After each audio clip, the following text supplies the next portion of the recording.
यही बिजली वाली चक्की, बिजली वाली चक्की में अन्न जल जाता, अन्न की पौष्टिकता खत्म हो जाती।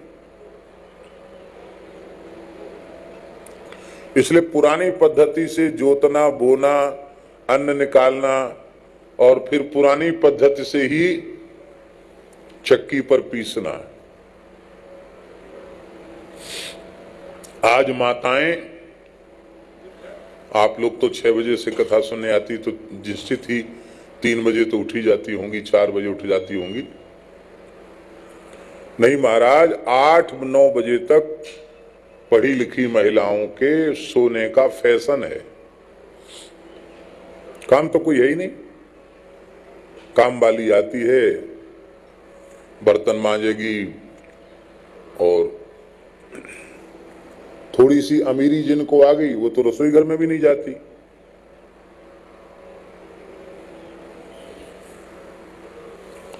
नौकर बनाते हैं। रसोई में भी कौन जाए कौन न जाए इसका कोई विचार अब समाप्त हो गया। रसोईया है।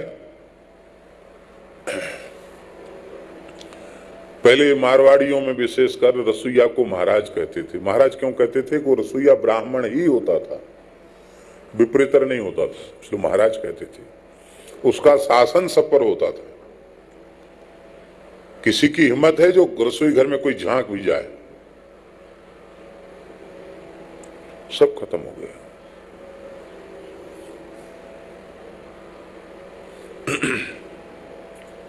कुछ बातें ऐसी हैं जो मंच से कहने के योग्य नहीं है, लेकिन ये बात बिल्कुल पक्की समझो।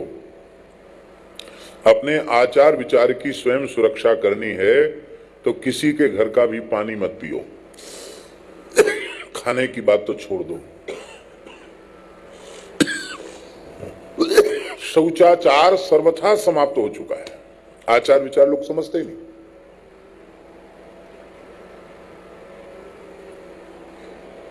हमारे महाराज जी कहते थे, पंडित जी बातें चाहे जितनी कर लो, जिसके घर का पानी पी लिया, जिसके घर का खा लिया, समझ लो उसका जूठा खा लिया। ये स्थिति है। महाराज जी कहते थे।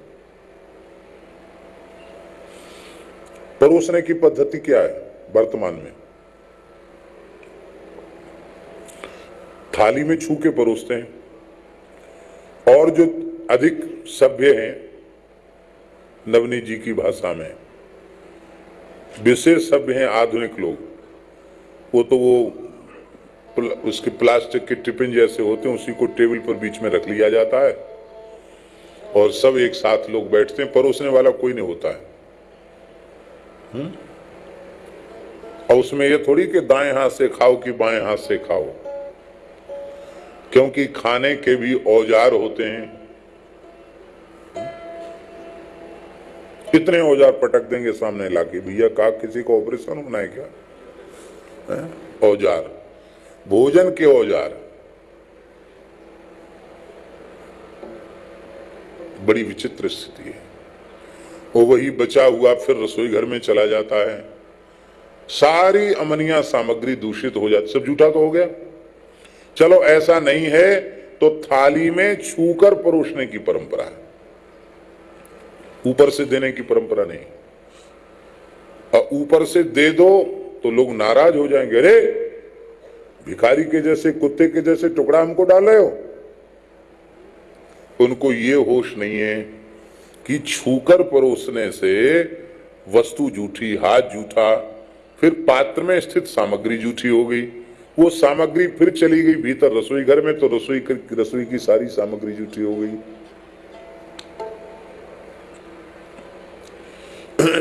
अब तो धीरे धीरे सब जगह बदलाव आ रहा है। हमारे यहां संतों में झुक के नहीं परोसते थे।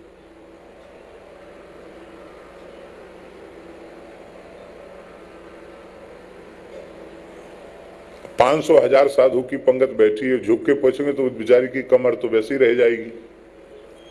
सीधे खड़े होके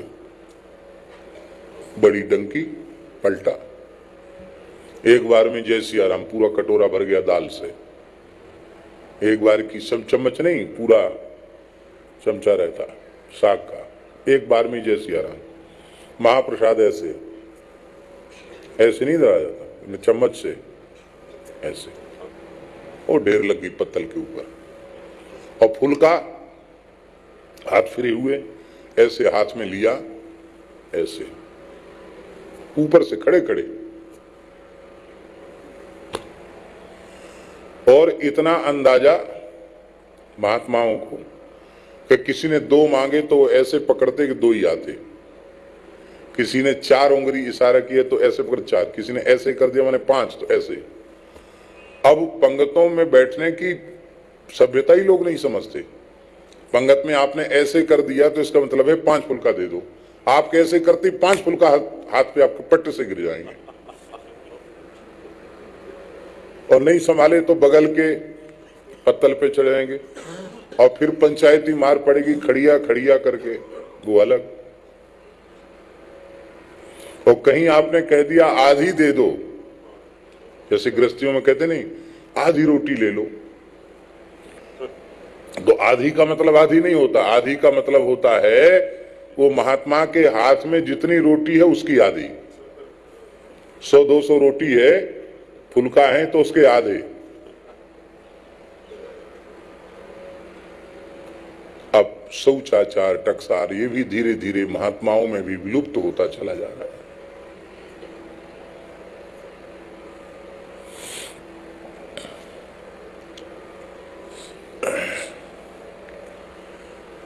धर्म जो है ना केवल प्रदर्शन का विषय बनकर के रह गया। सत्संग से विवेक होता है, बिनु सत्संग विवेक न होई, राम कृपा बिन सुलभ न सोई। अब सत्संग में इन बातों को बताने वाले लोग भी कहां हैं जिससे विवेक हो। ये तो सीधी कह देंगे अरे क्या जूठा सकरा भगवान ने जूठे बेर खाए थे, छिलका खाए थे, ये सब क्या आचार विचार, कुछ नहीं। राम ही केवल प्रेम प्यारा, जान ले जो जान नियारा।